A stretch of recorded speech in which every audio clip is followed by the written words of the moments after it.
The Veterans category was introduced in 1997. It honors players who may have been overlooked for a number of reasons. Sometimes we get years when there are just a bevy of stars, and some of the not quite stars but great players get left behind. Sometimes the selection committee simply gets younger, and people from perhaps earlier eras are kind of left out. To be nominated or inducted in the Veterans category, a player must have been inactive since 1985. Now in 2025, this restriction will go up to 1990, and every 5 years, that age limit goes up 5 years. There is a maximum of one veteran from the East, one veteran from the West inducted each year. But I won't do that.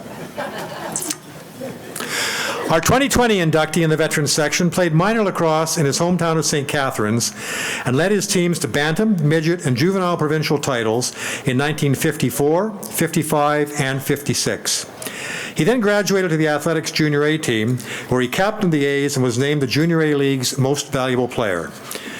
He accumulated 199 points, including 93 goals in his junior career, and although the Athletics were unsuccessful in reaching the Minto Cup, was picked up in both 1960 and 61 to compete for the national title.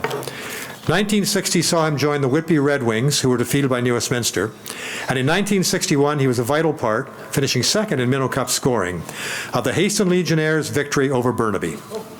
Upon graduation, he continued to play in St. Catharines with the Senior A Athletics, where he picked up 262 points, including 131 goals, over his 5-year stint with the club, finishing fifth in league scoring in both 1962 and 64. In 2006, he was honored with induction into the St. Catharines Sports Hall of Fame, and in 2007, joined many of his peers in the Ontario Lacrosse Hall of Fame. Tonight, we are pleased to bestow upon him lacrosse's highest honor, membership as a veteran in the Hall of Fame, Peter Berge. Now, sadly, Peter passed away in 2018, and his daughter Brenda will accept on his behalf. Good evening.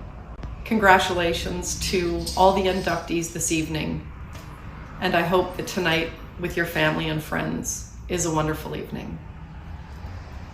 My name is Dr. Brenda Berge, and I'm here to accept this award on behalf of my father, Peter Graham Berge, who is also one of tonight's legend inductees. So I'm here for the Berge family, specifically myself, Mackenzie, and Harrison, my dad's only 2 grandchildren. Dad was a family man, and those of you that know him and played with him would recall the importance and the depth of his love for his grandmother, my great-grandmother, his Gram. Anne Graham was the most important person in his life, but she facilitated Dad's ability to flourish and be an incredible hockey and lacrosse player, which is the reason that he's being honored tonight with all of you greats of his time. This would make my dad incredibly happy. In fact, if he was here this evening, he would be whooping it up with everybody else. Of course, a posthumous award is the most difficult to be in receipt of. So congratulations to everyone this evening. Dad is the family man,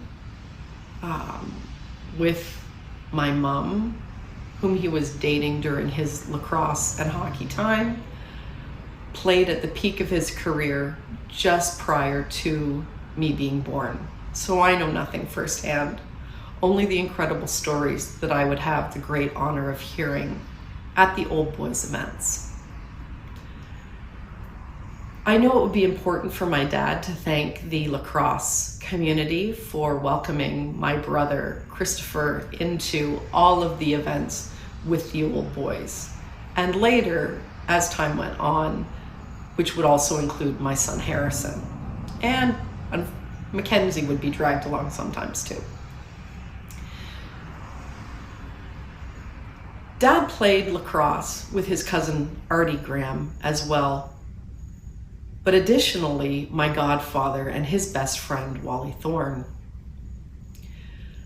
The most important time in Dad's lacrosse career was probably the one that he fondly remembered most, and the story would get better every time, which I'm sure is a classic response to all of the inductees. Dad would want to thank his coach. He'd want to thank his gram. I better start in the other order. Dad would want to thank his gram first, and his coach, and his teammates, and his family.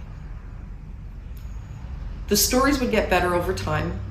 Those that played with Dad know that he was a humble guy, and he was a playmaker, not one to want the spotlight.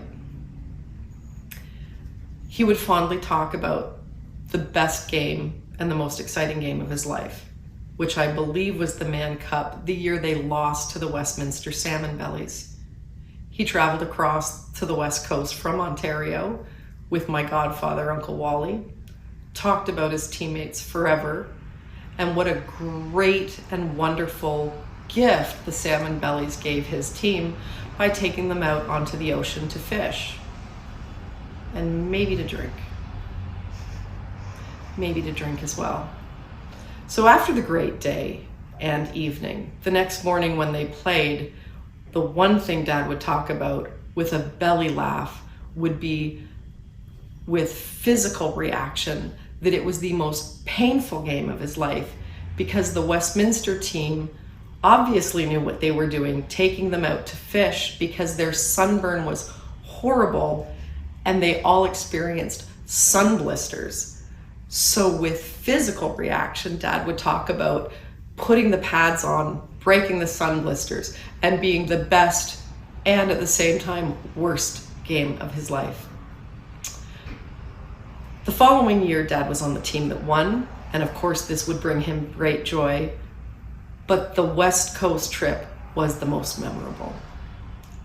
So it is with great honor that the Berge family recognizes and accepts Dad's honor today in BC.